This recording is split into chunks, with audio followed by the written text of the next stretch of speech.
SER Podcast.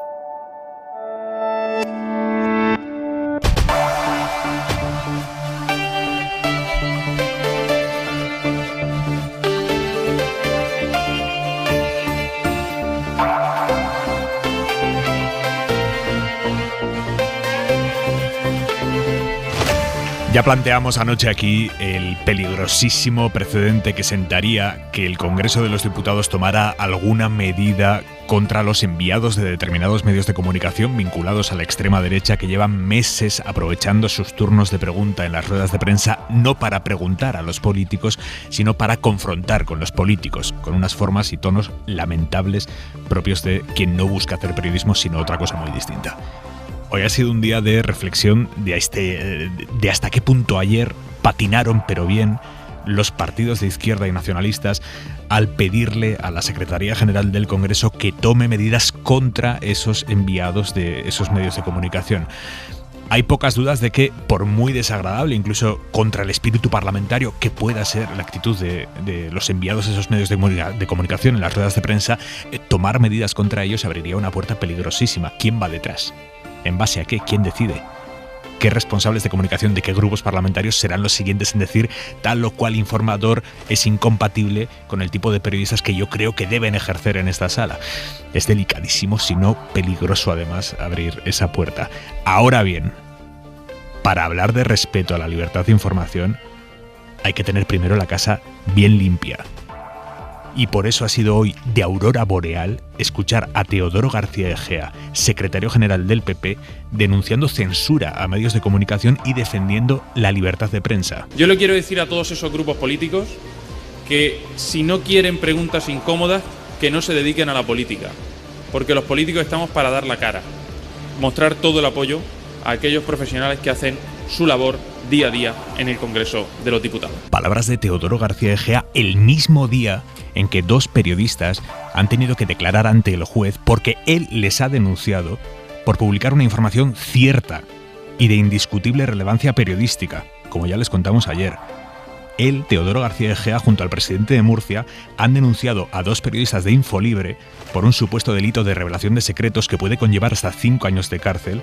Los han denunciado por revelar que el presidente de Murcia había mediado en la operación quirúrgica de un familiar del número 2 del PP, García Egea, un familiar que fue operado antes que otras personas con el mismo grado de prioridad y que llevaban más tiempo en las listas de espera. Y le operaron en un hospital que no era el que le tocaba, a pesar de que en Murcia no existe libre elección del centro. Que el político que ha denunciado en los tribunales a dos periodistas de Infolibre por contar esto que es verdad, se permita hoy dar lecciones de libertad de prensa al resto, es de unos niveles de hipocresía que es que hasta ofende. Jesús Maraña, director editorial de Infolibre, buenas noches. Buenas noches, Aimar. Quiero que nos cuentes luego cómo ha ido la declaración ante el juez de los dos periodistas de Infolibre denunciados, pero antes vamos a presentar por completo la mesa de esta noche. Lucía Méndez, periodista del Mundo, ¿cómo estás? Hola, buenas noches. Y José Antonio Zarzalejos, analista del Confidencial. José Antonio, buenas noches.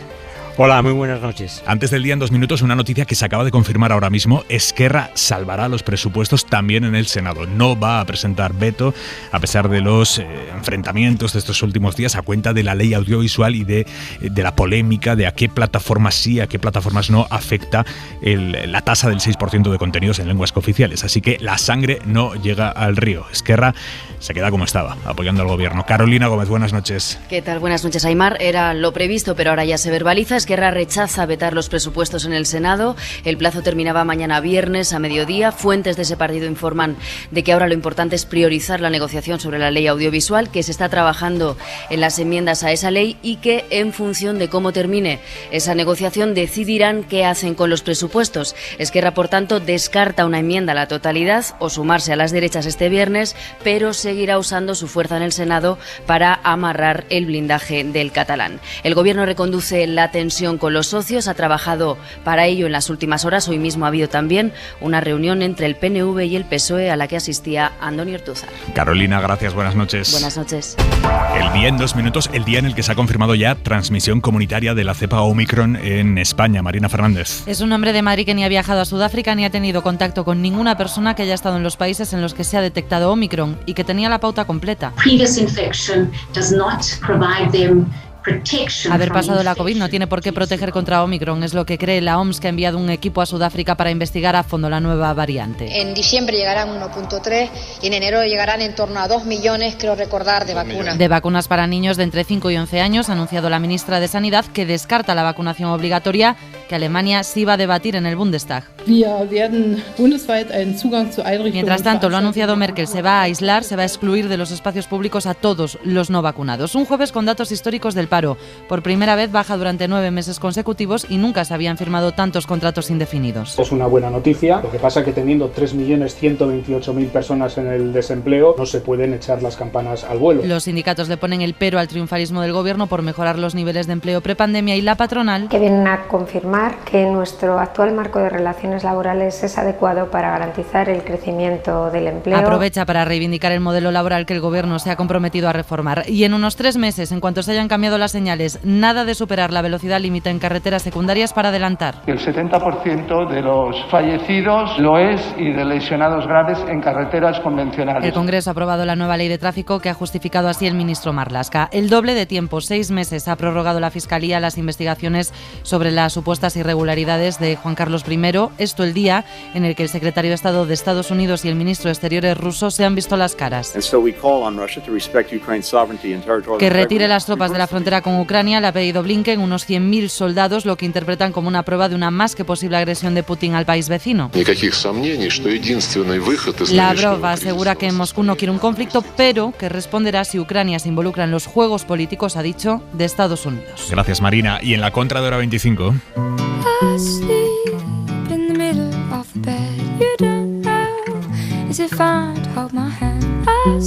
Manuel Javois, buenas noches. ¿Qué tal, Aymar? Buenas noches. Dice Yolanda Díaz que no quiere que su proyecto se conozca como lo que está a la izquierda del PSOE, que le regala esa esquinita al PSOE porque es muy pequeña y marginal. Díaz saludando a la transversalidad, Javois. Es una declaración que tiene toda su lógica, pero paradójicamente también es bastante atrevida. Yo tengo la impresión, seguramente tierna, seguramente ingenua, de que lo que haga y lo que diga a partir de ahora Yolanda Díaz en la izquierda española va a suponer una transformación no más grande que la que supuso Podemos, pero sí más efectiva. Hoy ha vuelto a hablar, esta vez en la cafetera, de Fernando Berlín, de mayoría social, que es un sintagma que a mí siempre me ha hecho mucha gracia porque la gente que lo escucha lo asocia automáticamente a la izquierda. La mayoría social no es la izquierda, la mayoría social es otra cosa. Que en el discurso de Díaz se cuelen ideas como que los partidos son pequeños o deben serlo, pues funcionan como herramientas, o que la sanidad pública no es de izquierdas ni de derechas, o que a la izquierda del PSOE, como acabas de decir, se la regala, pues es un rincón muy pequeñito que al socialismo siempre le ha interesado regalar. Esto último lo añadí yo. Son unas pocas ideas básicas con las que se ganan elecciones, mirando a todos no para convencerlos de que tengan las mismas ideas que tú, sino que tus ideas pueden ser más efectivas para que esa gente viva mejor, porque la principal diferencia social en España es entre la gente que cada vez vive mejor y la gente que cada vez vive peor, y eso tampoco es de izquierdas o de derechas, eso es de algo tan contundente como arriba y abajo. Mañana ya es viernes, Javois. Efectivamente, esperamos disfrutarlo. Hasta mañana. Hasta mañana.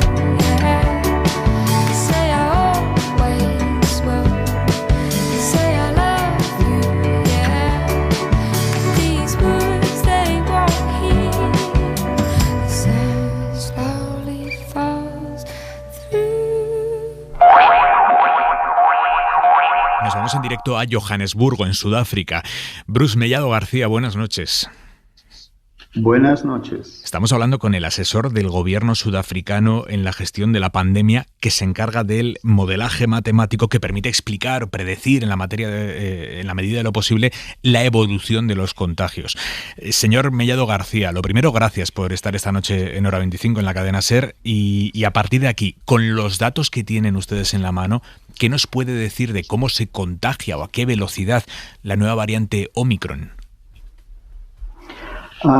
Ya llevamos 2 semanas recogiendo datos y resultados de distintas fuentes, y lo que sí está claro que incluso varios días antes de que se declarase la presencia de una nueva variante, ya se vio que la velocidad con la cual la transmisión se observaba era muy rápida. Nunca hemos visto una transmisión tan rápida desde el inicio de la pandemia en Sudáfrica. Por otro lado, vemos también sobre la base de los datos que vienen de los hospitales, que la pandemia ahora es muy distinta comparado a lo que teníamos antes en la tercera y segunda ola, y creemos que eso se atribuye a que las vacunas actuales proporcionan una protección considerable contra esta variante. ¿La transmisión de esta variante de Omicron es más rápida que la del resto de cepas? Sin duda alguna, el proceso de transición a la nueva variante, en que la nueva variante desplazó a la variante Delta, ha sido muy rápido, incluso mucho más rápido que cuando la variante Delta desplazó a la variante dominante en su momento. Y lo que hemos visto que la rapidez, la aceleración con la cual los números se incrementan es por lo menos un factor 2 comparado con el Delta. Y ataca sobre todo a los no vacunados, también contagia a vacunados en el mismo porcentaje que puede vacunar, por ejemplo, otras cepas. Lo que vemos basado en los datos de los hospitales es que la mayoría de personas hospitalizadas no han sido vacunadas, y las personas vacunadas son una pequeña minoría. También se ve el perfil demográfico, aquellos sectores de la población que tienen más vacunación entran menos a los hospitales. Hay una correlación clara entre la presencia de la vacuna y las hospitalizaciones, una anticorrelación. Por lo tanto, se puede decir que la vacunación, las vacunas que tenemos a día de hoy sí funcionan contra la variante Omicron. No tenemos datos exactos, no podemos decir cuál es la protección en términos porcentuales, pero sí podemos decir que la protección es alta. Si no fuese así, el cuadro de hospitalizaciones sería muy distinto al que vemos ahora. ¿Están viendo que esta variante genere una infección más grave que el resto de variantes o no? Todos los reportes que recibimos de doctores en la provincia indican que el cuadro es mucho más leve comparado con la tercera ola. Se puede eso atribuir parcialmente a la vacunación, pero tal vez hay propiedades intrínsecas de esta variante que todavía no entendemos. Por otro lado, vemos también ciertos casos en bebés y niños pequeños que obviamente nos preocupan mucho. ¿Por qué? Desarrólleme esto. Ha habido reportes de ciertos hospitales estatales donde se ha visto que niños en Sudáfrica no hay vacunación por debajo de los 12 años por lo pronto, y se ha visto ciertos cuadros de infección en niños e incluso bebés. No se ha reportado mortalidad, pero se ha habido casos de cierta gravedad. Sé que todavía es muy pronto, pero con los datos que tienen allí en Sudáfrica, ¿se puede determinar si los contagiados por Omicron mueren más que los contagiados por otras cepas? Estamos todavía recogiendo datos, porque lo que vemos actualmente es que la mortalidad está creciendo muy lentamente, mucho más lentamente que el número de contagios. Entonces todavía no tenemos un cuadro claro de cuál es la dinámica de la mortalidad, lo cual son buenas noticias, porque está claro que tenemos una mortalidad mucho más baja comparada con la tercera ola. Hoy la Organización Mundial de la Salud esta tarde ha advertido de que si alguien se ha infectado previamente por COVID con otra variante, no tiene por qué evitar contagiarse con Omicron, que se puede volver a contagiar ahora con la variante Omicron. ¿Eso ustedes allí en Sudáfrica, con los datos que tienen, lo están viendo? ¿La gente se vuelve a contagiar ahora con Omicron? ¿Gente que se contagió en su día por otra variante?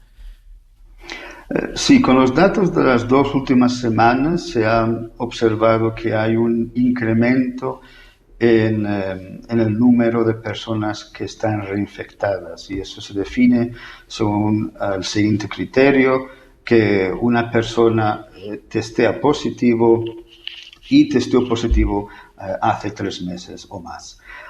Sí, se ha visto ese incremento. Lo que no es claro es que aquellas personas que hayan sido reinfectadas desarrollen un cuadro serio o un cuadro grave. Se piensa que aquellos que se han reinfectado probablemente tendrán un cuadro más leve. Señor Mellado García, asesor del gobierno sudafricano en la gestión de la pandemia, ¿tienen más o menos identificado cómo pudo surgir esta variante? Si fue allí siquiera en Sudáfrica, o si ustedes fueron los primeros en identificarla y avisar, pero siendo una variante importada, ¿o eso es imposible de determinar todavía?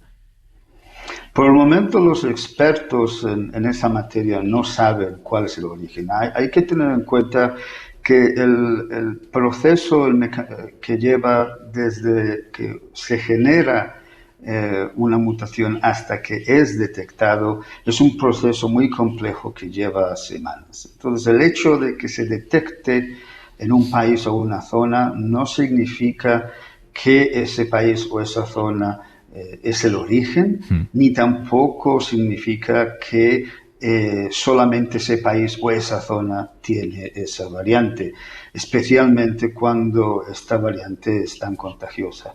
Seguramente llevó semanas, y semanas es una eternidad cuando se habla de una variante contagiosa, y cuando se anunció la semana pasada sospechábamos que la variante ya estaba fuera del país, y eso de hecho se confirmó eventualmente.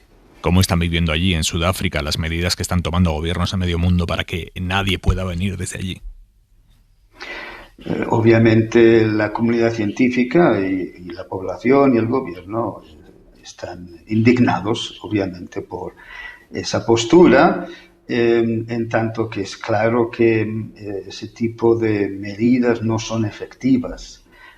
Se puede, obviamente, tener un control del viajero más exhaustivo, independientemente del lugar, eso sí es efectivo, pero reducir o prohibir el viaje desde una zona en particular cuando ya se sabe que el virus ya estaba fuera del país y muy lejos del país, no es efectivo. Obviamente hay mucha indignación. ¿Se sienten estigmatizados de alguna manera? Sin duda alguna, hay que también tener en cuenta que esta época del año, en esta parte del mundo, es una época para el turismo y ha habido un grave daño económico causado por estas medidas.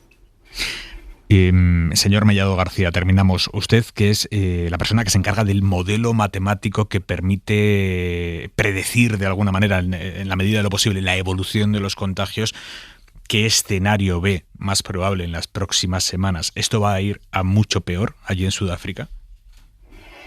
Los números están creciendo fuertemente. Después de que ajustásemos los modelos a la nueva realidad, parece que los datos se ajustan al modelo. Veremos un pico que vendrá en 2 semanas aproximadamente, y nuestra función ha sido en calcular para el gobierno el número de camas necesarias para evitar un problema humanitario, y por el momento parece que la situación está bajo control. Sin embargo, estamos siguiendo los datos día a día y es un proceso bastante intenso. Bruce Mellado García, asesor del gobierno sudafricano en la gestión de la pandemia, le agradezco mucho que haya querido estar esta noche aquí en la radio en España, en la cadena SER. Gracias. Muchas gracias. Hoy hemos sabido esta tarde que Omicron se contagia ya aquí en España. Se ha confirmado el primer caso de transmisión comunitaria. Un hombre de 62 años que no había viajado al sur de África ni había tenido contacto con otra persona que viniera de esa región. Y esto lo que quiere decir es que si el virus ya circula entre personas que no tienen vínculo con el que se cree que es el lugar de origen de la cepa, se convierte en algo mucho más difícil el rastrear los contagios. El hombre está vacunado con las dosis de AstraZeneca y a pesar de ello se ha contagiado. Por ahora presenta síntomas leves y está en cuarentena con su pareja en su casa. Y a pesar de que hemos escuchado esta semana a la presidenta de la Comisión Europea animando a abrir el debate de la vacunación obligatoria en el seno de la Unión, y a pesar de que Alemania ha anunciado hoy que la van a hacer obligatoria a partir de febrero, la vacuna, aquí en España esta tarde la ministra de Sanidad, Carolina Darias, ha zanjado el debate. Dice, en España no estamos en esas, aquí no se va a aplicar. Yo entiendo que países con una cobertura vacunal baja lo puedan plantear, incluso que la presidenta von der Leyen se plantee abrir el debate. Pero entenderán que en nuestro país la situación es absolutamente diferente. Estamos con unas altas coberturas vacunales. Somos el país que mayor cobertura vacunal tenemos, no solamente de la Unión Europea, sino también del mundo. Estamos liderando también las dosis de refuerzo, y además España cuenta con otro factor que es clave y fundamental, y es la altísima concienciación ciudadana. José Antonio Zarzalejos, Lucía Méndez, Jesús Maraña, ¿hay debate? ¿Tiene sentido el debate de la vacunación obligatoria en un país con el 90% de la población diana vacunada? ¿O precisamente hay que tomar medidas para que ese 10% no suponga un riesgo, como supone, primero para ellos y segundo para quienes solidariamente sí nos hemos vacunado? ¿Cómo lo veis, Zarzalejos? Hombre, yo creo que desde luego sí hay motivo de debate. Hay un motivo de debate porque la obligación, si se estableciese la obligación de vacunación, se estaría incidiendo sobre un ámbito de libertad personal importante, y eso requiere un debate aquí y en cualquier otro país. Veremos pronto cómo en Alemania, donde ya se anuncia la vacunación obligatoria en el mes de febrero, habrá planteamientos de orden constitucional sobre si esa obligación invade un ámbito, insisto, un núcleo duro de la libertad personal o no, y si sobre todo hay un criterio de proporcionalidad. Es decir, si ese derecho personal es prevalente respecto del derecho de la salud en términos generales y es prevalente sobre la protección que merecen otros ciudadanos. Por lo tanto, podría haber un conflicto entre libertades. Las libertades no deben confrontarse, sino que se tienen que disfrutar en sinergias unas con otras. En España es verdad que la alta tasa de porcentaje de vacunación de la población hace que ese debate tenga menos fuerza, pero en términos generales, en la Unión Europea, que son democracias liberales con unas constituciones que establecen un listado de libertades digamos muy extenso y además con unas doctrinas constitucionales muy asentadas, pues a mí me parece que sí se va a producir un debate, aunque creo que efectivamente España tiene menos razones que otros países para planteárselo. Lucía. Yo creo que la ministra de Sanidad tiene toda la razón. Es decir, a mí me parece que en un país con tasas de vacunación del 90% carece absolutamente de sentido plantear la obligación de vacunar a las personas que restan, que no sé exactamente, no sé si están muy identificadas, la verdad, porque bueno, no sé si en vuestro entorno hay alguien que no se haya vacunado. Yo particularmente no conozco a nadie que no se haya vacunado. A mí me parece que, bueno, en este momento España, que durante los casi 2 años de pandemia que llevamos, pues hemos tenido nuestros más y nuestros menos, y los datos malos y los datos peores, creo que me parece que el debate que tenemos que tener para bien es por qué los españoles se vacunan y los alemanes no. Es decir, la fama de indisciplinados que tenemos los del sur, pues en este caso parece que los indisciplinados exactamente son los del norte, que tienen tanta disciplina fiscal como indisciplina en materia de salud pública, ¿no? Dicho esto, yo creo que esta pandemia ha puesto a prueba muchas cosas. Muchas cosas en el ámbito de las leyes, en el ámbito de la moralidad, en el ámbito de las sociedades libres. Y claro, zanjar este asunto diciendo los que no se vacunan son unos irresponsables, quieren la muerte del resto, no les importa nada. Bueno, yo creo que es un asunto complejo es decir, muy complejo. O sea, yo no voy a expresar una opinión rotunda en torno a esto, porque creo que hay muchísimos factores más que los que decir simplemente pues es que esta gente está loca, ¿no? Que no se vacuna. O sea, no, es que yo no creo que sea así, porque las implicaciones que tiene la obligación de vacunar, en este caso, son implicaciones importantes en el sentido de, bueno, en fin, de la igualdad, de muchas cosas que los expertos están debatiendo, y no creo que vaya a ser tan fácil obligar a vacunar. No creo que vaya a ser tan fácil. Maraña. Ya veremos. Bueno, yo coincido que el caso de España no es comparable al que tienen y están afrontando otros países europeos como Alemania, y que es verdad que además la obligatoriedad de vacunarse afecta a un derecho fundamental y tiene una complicación jurídica. Yo me pregunto, por añadir otro elemento a lo que ya mis compañeros han analizado, ¿no sería más eficaz para lo que se pretende y para lo que creo que todos pretendemos, ¿no?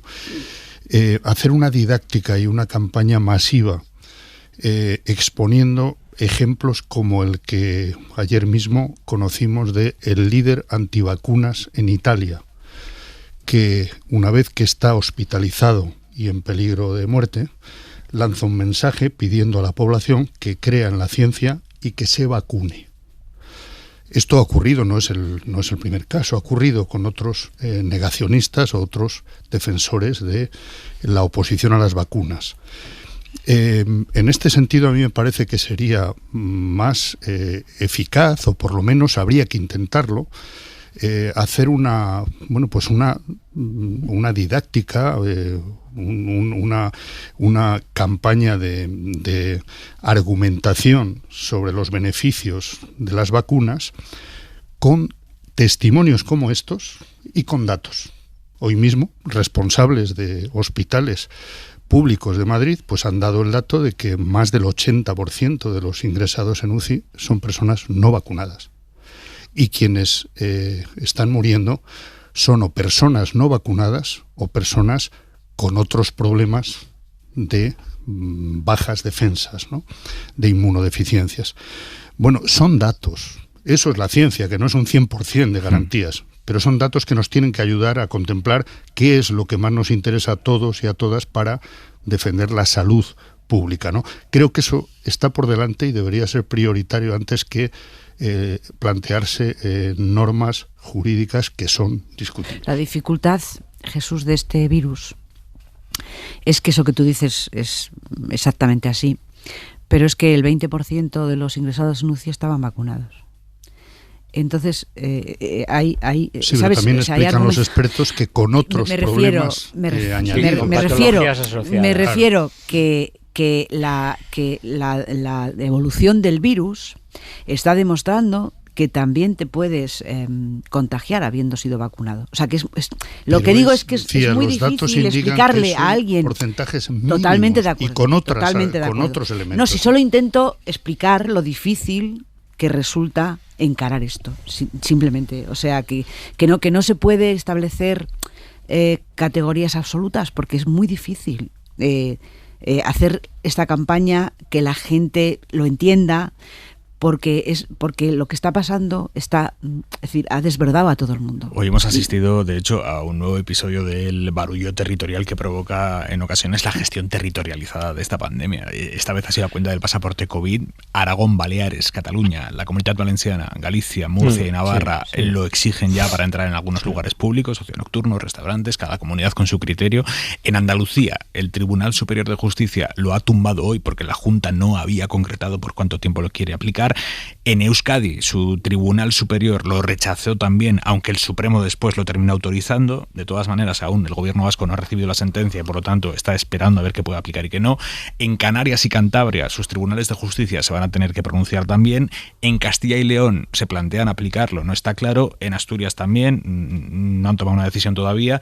Luego están las comunidades que no tienen intención de aplicarlo, que son Castilla-La Mancha, Extremadura, Madrid, La Rioja. Hay un intensísimo debate sobre el pasaporte COVID, ¿Para qué queremos también el pasaporte COVID? ¿Es solo para que quienes sí estamos vacunados estemos más seguros en lugares públicos cerrados, con otra gente que también está vacunada, que allí no pueda entrar nadie que no esté vacunado? ¿Es una manera de forzar a los que no están vacunados a que lo hagan si quieren seguir participando de la vida pública? Bueno, hemos estado cruzando esta tarde en la redacción de la SER los datos de vacunación con la implantación del pasaporte COVID en aquellos territorios en los que sí se ha activado, para ver si el hecho de que te pongan un pasaporte COVID obligatorio para entrar en los sitios a los que quieres entrar hacen que te vacunes si no lo estás. Y por lo que vemos, al menos por ahora, tampoco es que haya habido un subidón de primeras dosis allí donde se ha empezado a exigir el pasaporte COVID. Mariola Lourido. Buenas noches, Aimar. La exigencia del pasaporte COVID ha animado en las últimas semanas a más personas a vacunarse cuando no quisieron hacerlo durante meses. En los últimos 7 días se han puesto la primera dosis 100.000 personas. Es una subida de casi el 20% con respecto a la semana anterior.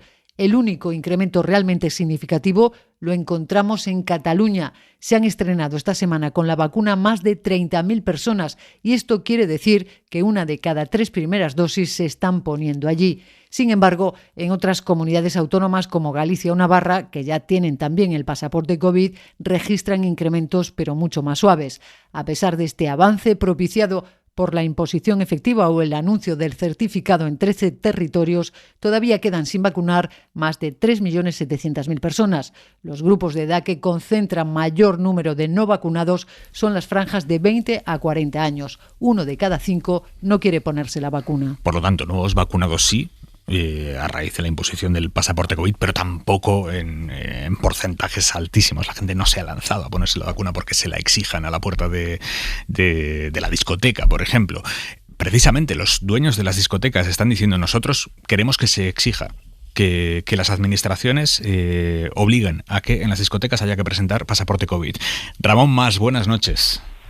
Hola, buenas noches. Presidente de España de Noche, que es la patronal del ocio nocturno. Cuéntenos por qué ustedes sí quieren que se implante el pasaporte COVID para entrar en sus locales.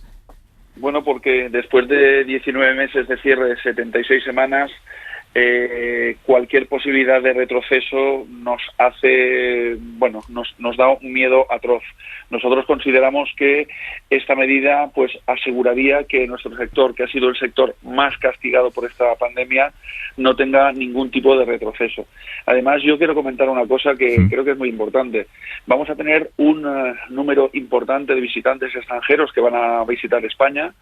Están habiendo muchos controles en los aeropuertos, pero quiero recordar que la gente que entra por la frontera en coche no está teniendo ningún tipo de control. Entonces, la interacción con estos extranjeros, con estos futuros turistas que van a venir a España, nosotros tenemos que tener algún sistema para comprobar que esta gente realmente tiene la doble vacunación en su país, teniendo en cuenta que los niveles de vacunación en Europa no son los de España. Entonces, yo creo que esto es un tema de responsabilidad, porque nosotros no queremos, sinceramente, que absolutamente nadie nos vuelva a recortar nada o nuestros negocios otra vez, porque hemos sufrido muchísimo. Se han destruido más de 2.500 empresas, el 15% del sector ha desaparecido y esto ha sido muy, muy duro. ¿Cómo está funcionando allí donde sí se aplica en el ocio nocturno el pasaporte COVID, que es Galicia, Cataluña, Navarra, Baleares y la Comunidad Valenciana? Está funcionando bien en Baleares, en Galicia, en Cataluña. Yo tengo un local en Barcelona. Hace 8 semanas que estamos implementando el pasaporte COVID y realmente está funcionando muy bien. ¿Genera conflictividad con los clientes que no están vacunados? No, porque la gente ya sabe perfectamente que para acceder a un local tienes que presentar el pasaporte COVID o un test de antígenos o una PCR. Evidentemente, quien no se quiera vacunar es libre de no vacunarse, pero la vacunación en España no es obligatoria, pero para acceder a un local pues tienes que demostrar que te has hecho una PCR con 72 horas de validez y un test de antígenos con 48 horas. Y si no, tienes que demostrar que tienes la pauta completa o que estás dentro del periodo de los 180 días de vacunación porque has pasado el COVID, ¿no? De inmunidad. Entonces yo creo que para nosotros, sinceramente, es más trabajo, es verdad, es más trabajo, tenemos que implementar más controles en la puerta, pero nos da una tranquilidad absoluta el hecho de que con esta medida tenemos muy claro que la Administración no puede tomar ninguna medida en contra de nuestros locales, en el sentido de implementar algún recorte de horario o de aforo, porque realmente, insisto, hemos pasado 20 meses que han sido durísimos. Pero si insisten tanto, ¿es porque se la ven venir o qué? Bueno, evidentemente, yo quiero recordar que hemos pasado 3 o 4 oleadas y estábamos cerrados. Y nosotros seguíamos cerrados. Y habían olas de la pandemia. La tercera y la cuarta la pasamos estando cerrados.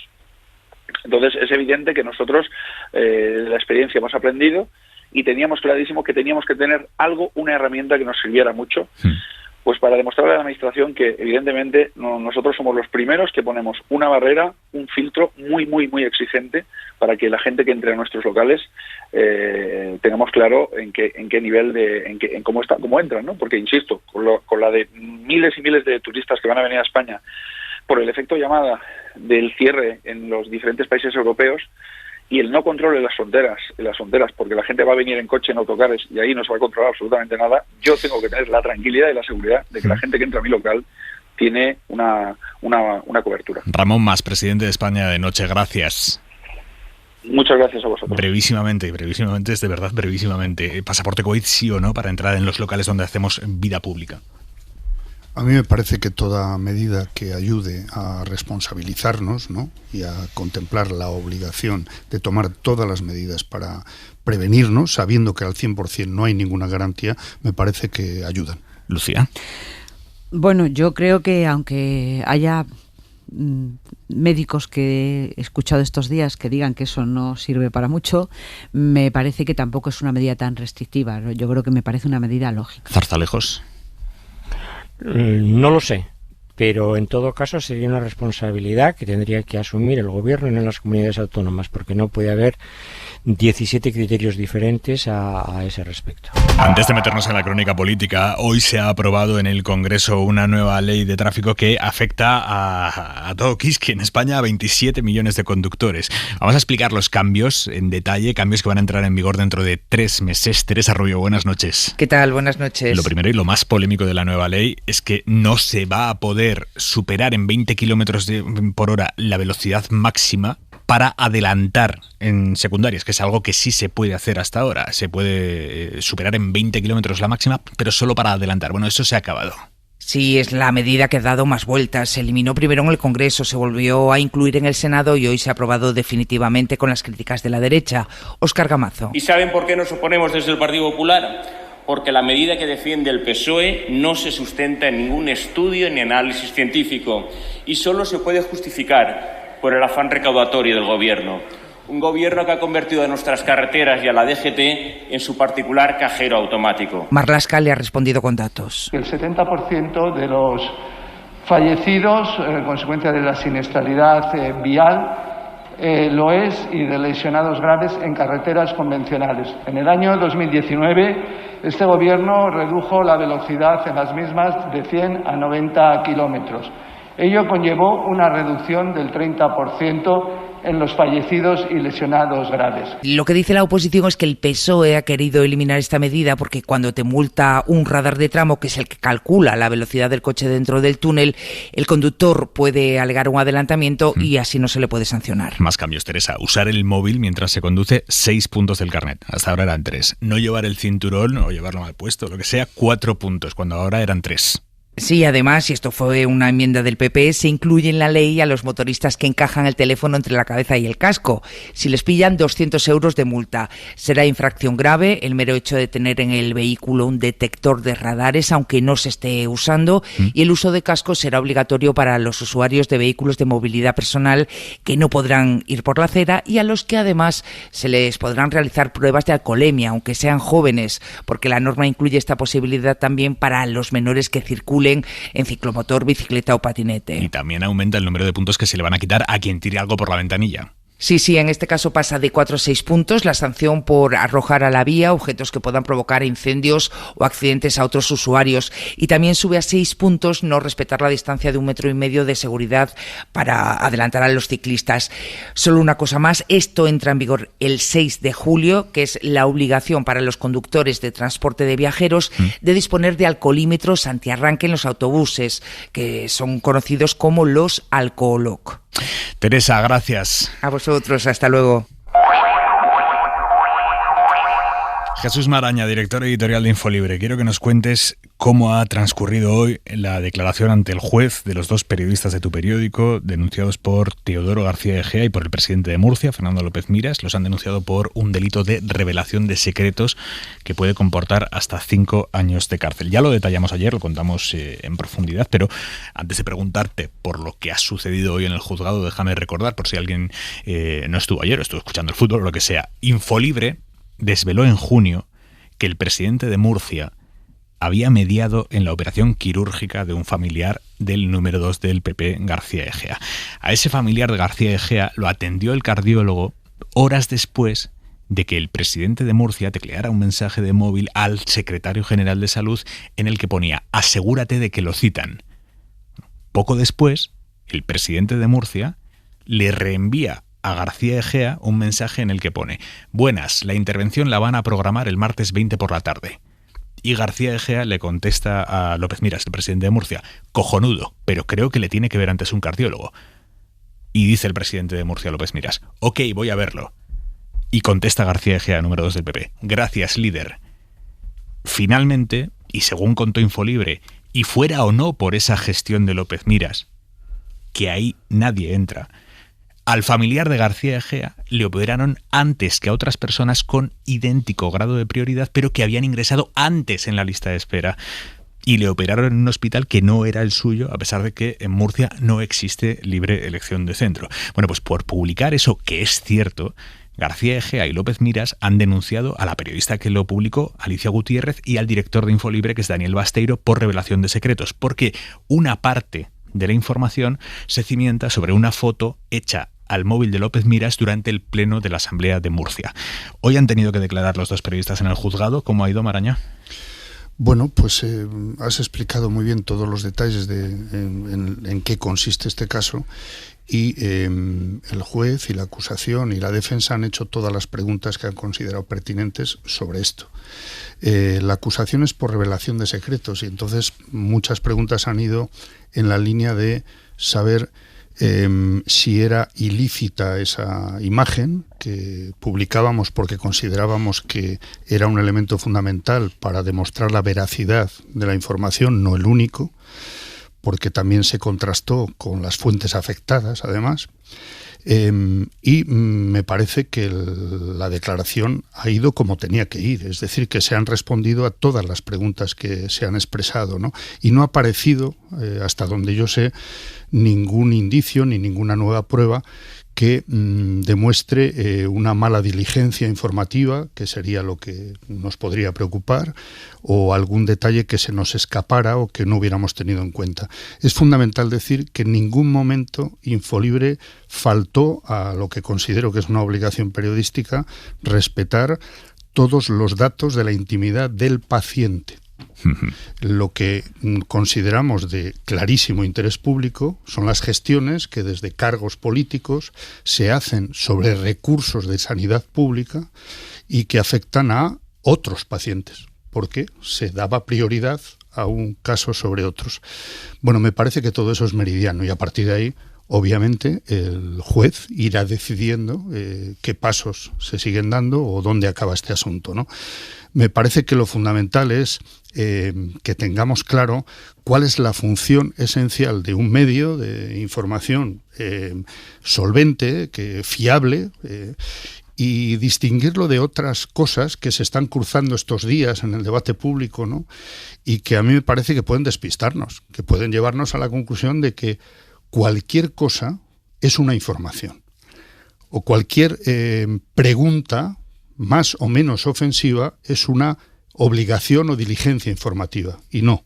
Yo me permito insistir en que conviene hacer la didáctica de que una cosa es hacer periodismo, y tiene eso una responsabilidad en esto que estamos hablando, en este juicio penal, que es muy importante decir eso, que un partido político, dirigentes de un partido político, sienten en el banquillo con acusación de un delito que lleva hasta 5 años de cárcel por una información contrastada y que no se discute, ¿verdad?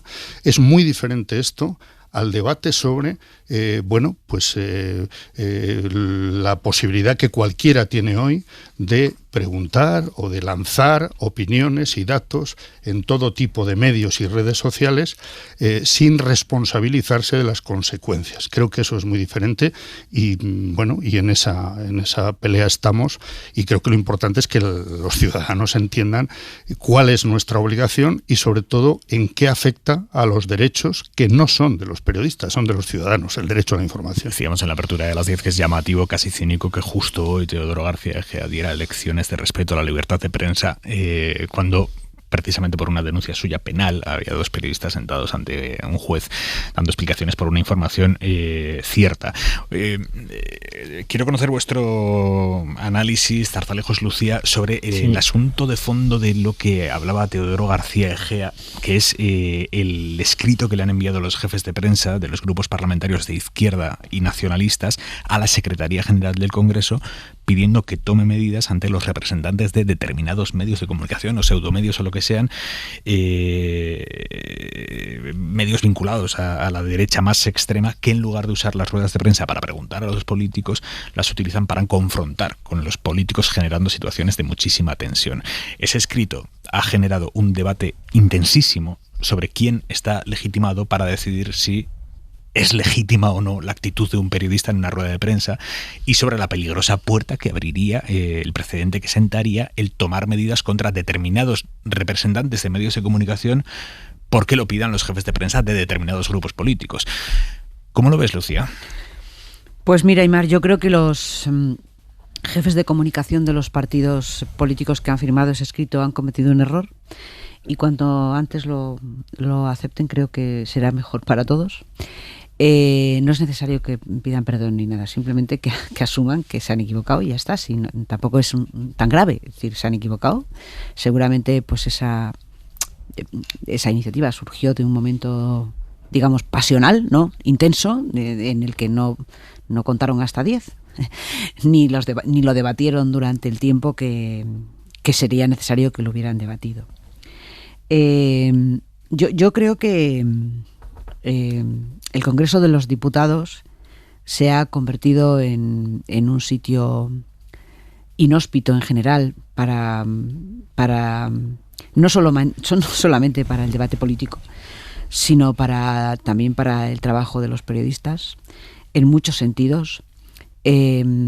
Yo creo que cuando el Congreso de los Diputados acredita a un medio, le está dando la legitimidad suficiente como para entrar allí y preguntar lo que quiera a los portavoces, que es lo que hacemos todos cuando vamos allí. No es tampoco raro apreciar que algunos periodistas de otros medios, cuando comparecen los dirigentes de Vox, también les hacen preguntas inconvenientes en ese sentido, ¿vale? O sea que yo creo que cuando Iván Espinosa de los Monteros dice eso, creo que es verdad, que confrontan. Cuando dicen confrontar, también confrontan.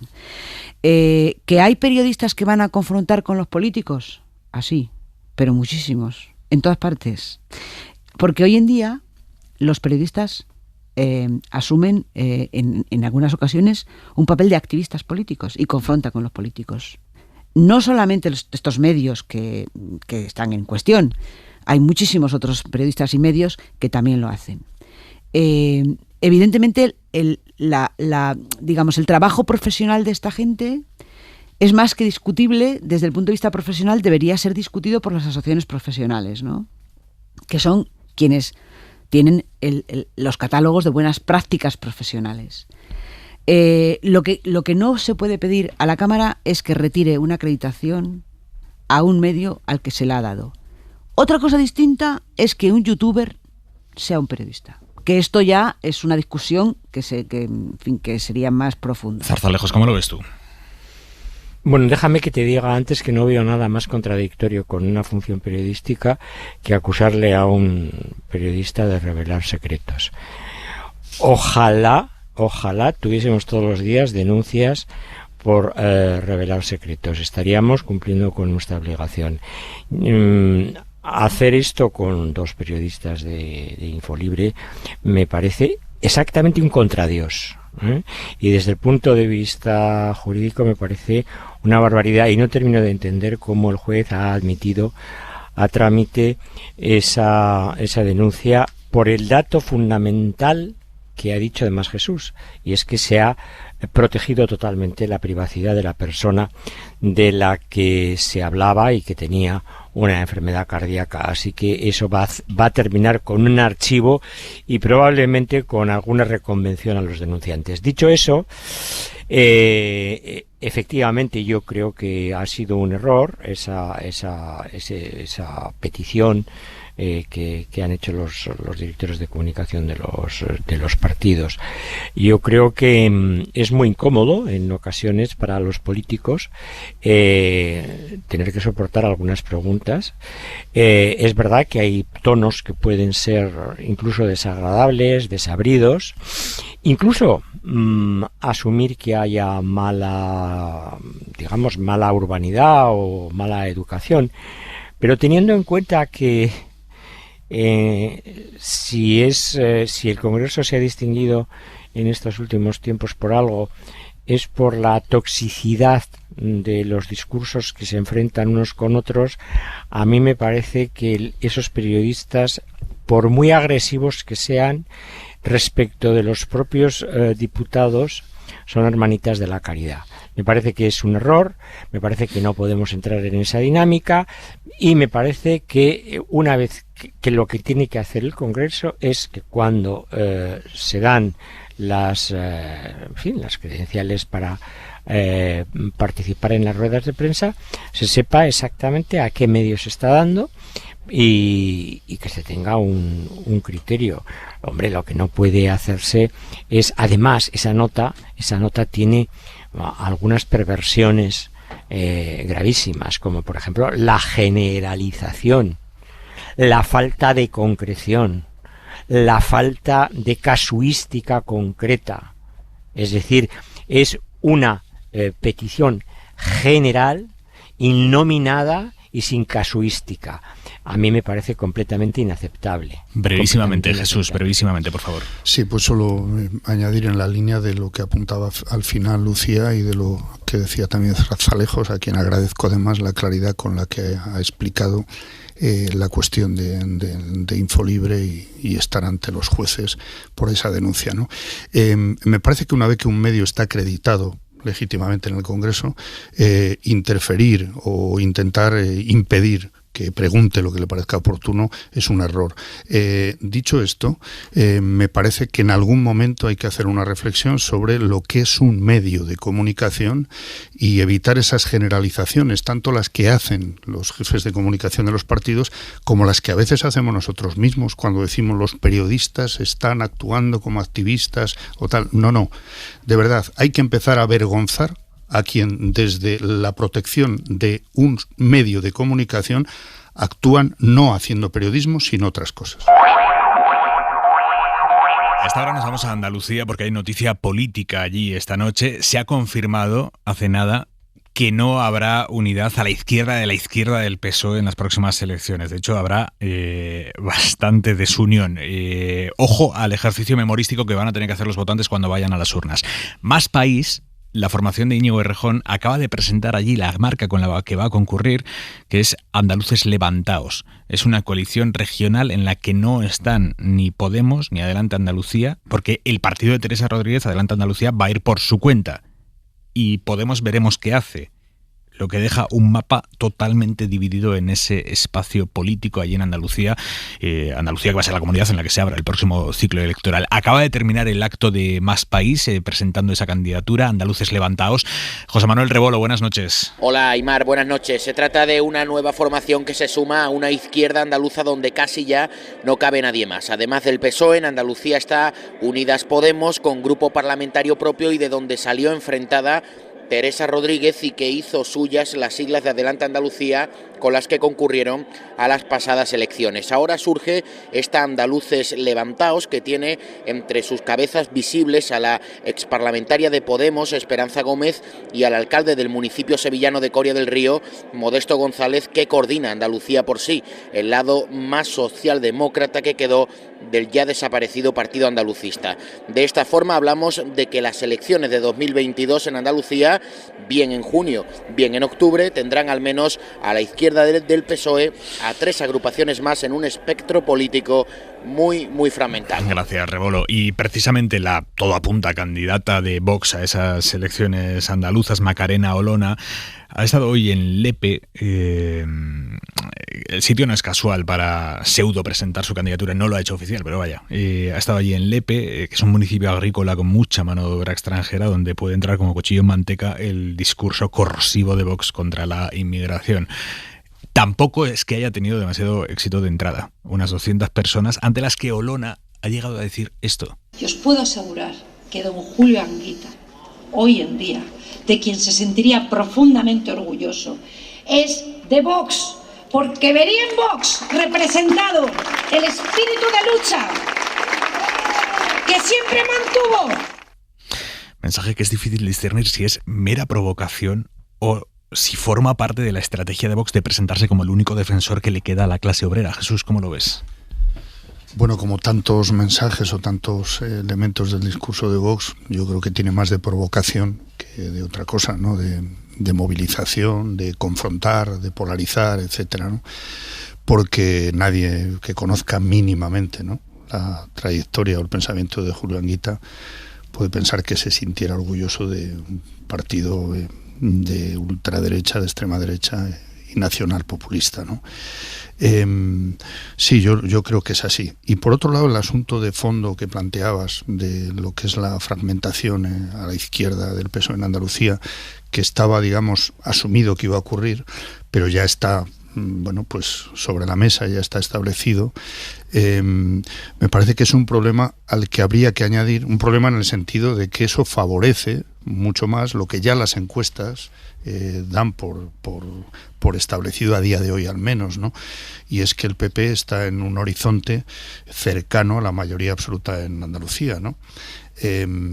La fragmentación de la izquierda, y si añadimos a eso la presentación de algunas candidaturas que tienen que ver con el fenómeno denominado de la España vacía o vaciada, puede dificultar muchísimo por la ley electoral bueno, pues la suma total de un espacio que no sea el de la derecha del PP y la posibilidad de suma de Vox. Yo creo que Macarena Olona lo que ha hecho es hoy lanzar ya una primera provocación para ocupar titulares y para ocupar espacio que le permita confrontar y radicalizar el debate. Zartalejos. Yo no estoy muy seguro si que eso sea una provocación. Yo más bien creo que es una estrategia. Es una estrategia para alcanzar una especie de lepenización, es decir, insertarse en electorados que en otro tiempo fueron de la izquierda, ¿no? Es un fenómeno que se ha producido en algún otro país, como por ejemplo, digamos paradigmáticamente en Francia. Hombre, lo que da la sensación es de que todos los partidos, no solamente Vox, sino todos los partidos también que están a la izquierda del PSOE, pues están oliendo que la convocatoria en Andalucía es mucho más próxima de lo que se dice, y yo participo del mismo criterio, y de algunas informaciones que dicen que se habla de junio y de octubre, pero probablemente podría ser abril. Es decir, se están, digamos, preparando para esa confrontación electoral. Lo que sí me sorprende es que siendo Andalucía una comunidad absolutamente estratégica por población, por número de diputados que envía al Congreso la izquierda esté tan sumamente fragmentada y que no haya tenido capacidad de aglutinarse simplemente en dos candidaturas. Eso me está extrañando muchísimo, y me extraña enormemente también, porque sé que no era la idea que inicialmente se barajaba, la denominación de la fuerza política de Íñigo Errejón, de Andaluces Levantados, porque se barajó más Andalucía, y me ha sorprendido. Alguna razón de mercadotecnia política puede haber. Y en tercer lugar, yo quiero señalar que esto coincide también con unas declaraciones de Yolanda Díaz que también tienen algo de provocativas o de estratégicas, como se quiera denominar, porque se dice que ella no quiere estar a la izquierda del PSOE, que esa esquina no es para ella, que es mucho más transversal. Eso y algunas otras declaraciones que en este momento pues no sería largo abordar, me da la sensación que representan movimientos muy preelectorales. Hay un ambiente muy preelectoral, aunque el gobierno se esté negando constantemente a admitir esa posibilidad, como por otra parte además no puede ser de manera diferente, ¿no? Esa es la lectura que hago de estas últimas noticias. Yo creo que las elecciones andaluzas pues van a ser un interesante laboratorio para vislumbrar por dónde van a ir las tendencias de la política española. Ya lo fueron en el pasado. Allí nació Ciudadanos y Podemos. Ahí despuntó Vox. Allí pasaron al margen del cambio de gobierno histórico después de 30 o 40 años. Y en ese sentido creo que ese calendario electoral favorece a la derecha o al centro derecha y perjudica a la izquierda, claramente. En la tendencia de las encuestas, por lo menos lo que se aprecia. Lo que pasa es que yo creo que efectivamente Macarena Olona va a ser el hecho diferencial de estas elecciones y de esta campaña, porque al margen de su pertenencia a Vox, es una persona que tiene un estilo determinado de hacer política, y ese estilo determinado de hacer política consiste en decir barbaridades todo el día, sin parar. Y además, según quedó claro no sé si os acordáis que Vox hace unos meses, hizo una especie de feria del campo ahí en los pabellones de la Casa de Campo de Madrid. Y Macarena Olona fue de las más populares. Es decir, es una persona que en ese mundo y en esos votantes, su radicalidad dentro incluso de Vox, su radicalidad en el sentido de ejercer la política, y no se corta nada, ni en el Congreso, ni en ningún sitio, ni en las redes sociales. Es decir, acordaros que llamó rata a Pablo Iglesias, que era vicepresidente del gobierno. Coletas rata le llamó. O sea que tiene un estilo. Y ese estilo creo que cuando se traslade a Andalucía, yo creo que eso sí que va a ser un elemento de provocación, pero sobre todo para el Partido Popular. Porque los datos de las encuestas lo que indican es que Vox en Andalucía sigue fuerte, de alguna manera. Sigue fuerte, Ciudadanos se va a derrumbar y seguramente Vox va a ser muy necesaria para gobernar. Y ahí estaba el problema, porque la característica política de Juanma Moreno está en las antípodas de Macarena Olona. No sé cómo ese entendimiento, si es necesario, se va a poder lograr. O sea que, y Vox ya ha dicho que quiere entrar en el gobierno, que de apoyar desde fuera. Bueno, o sea que igual Moreno Bonilla se termina teniendo que enfrentar a la disyuntiva de gobierno con Olona de vicepresidenta o no gobierno. O pacto con el PSOE. Claro, es que ese es el tema. Esta es la cuestión.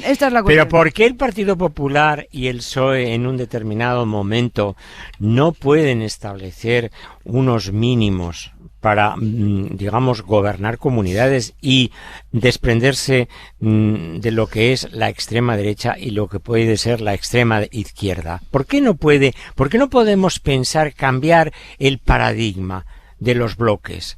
Hombre, pues podría irse a una opción mucho más transversal entre el Partido Socialista y el Partido Popular. No es ninguna barbaridad.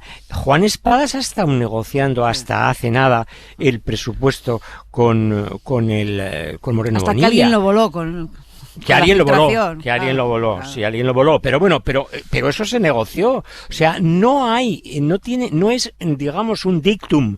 No es un dictum que el Partido Popular y Vox sí o sí tengan que formar un bloque. Puede haber también otras combinaciones, no nos podemos cerrar a eso. Aritméticamente, evidentemente las hay, pero para que eso llegara a plantearse, antes tendríamos que resolver por qué el PP sigue bloqueando el Poder Judicial, por ejemplo.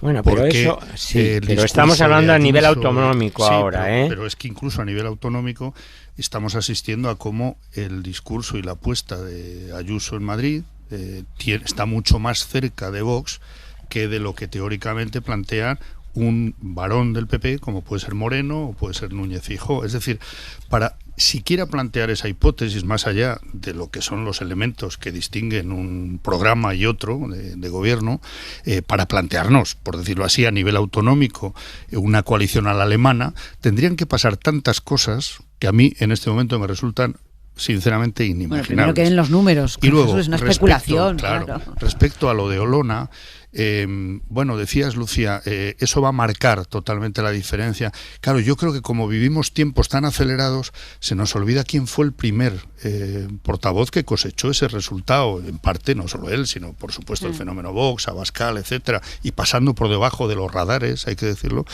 Era aquel juez Francisco Serrano, que no decía cosas muy suaves, es decir, es el de las paguitas, es el de tantas cosas. ¿Dónde está Serrano? Fíjate, por eso. Pues es decir, desaparecido. Sí, lo que pasa es que Olona utiliza como plataforma de lanzamiento mediático, populista, etcétera, nada menos que el Congreso de los Diputados. Y tiene un altavoz semanal, como mínimo, para decir todas esas barbaridades y provocaciones y falsedades que le permiten efectivamente ser ahora cartel en Andalucía para confrontar con la moderación que representa Moreno, ¿no? Eso es así.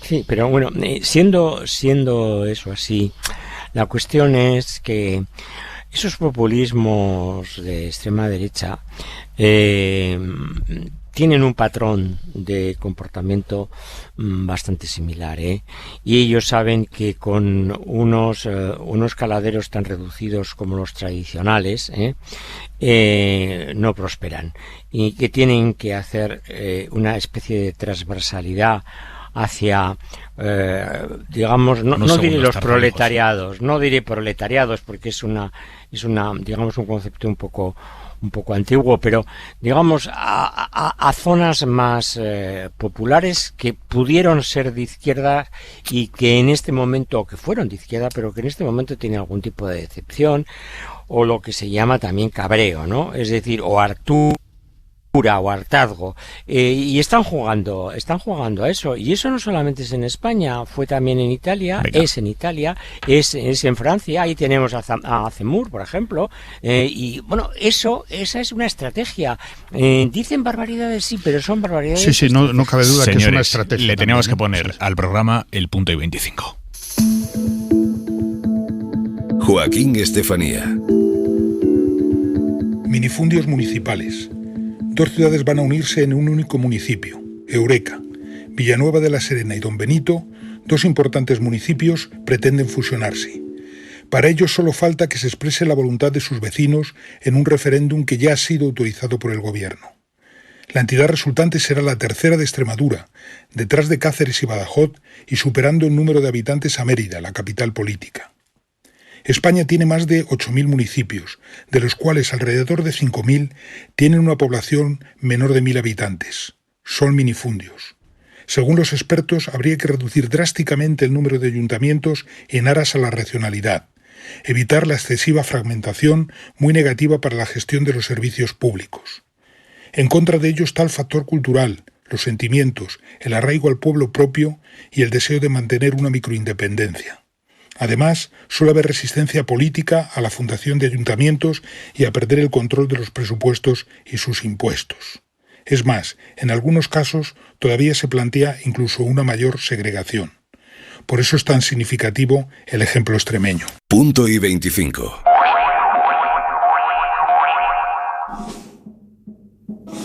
Dijo una voz popular: ¿quién me presta una escalera para subir al madero?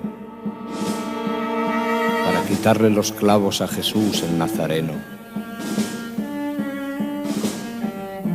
Oh, la saeta, el cantar al Cristo de los gitanos, siempre con sangre en las manos, siempre por desenclavar. Cantar del pueblo andaluz, que todas las primaveras anda pidiendo escaleras para subir a la cruz, cantar de la tierra mía que echa flores al Jesús de la agonía y es la fe de mis mayores. ¿O no eres tú mi cantar? No puedo cantar ni quiero a este Jesús del madero, sino el que anduvo en la mar.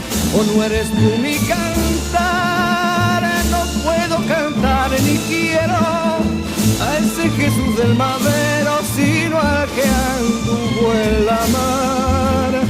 ¿O no eres tú mi cantar? No puedo cantar ni quiero a ese Jesús del madero, sino al que anduvo en la mar. ¿O no eres tú mi cantar?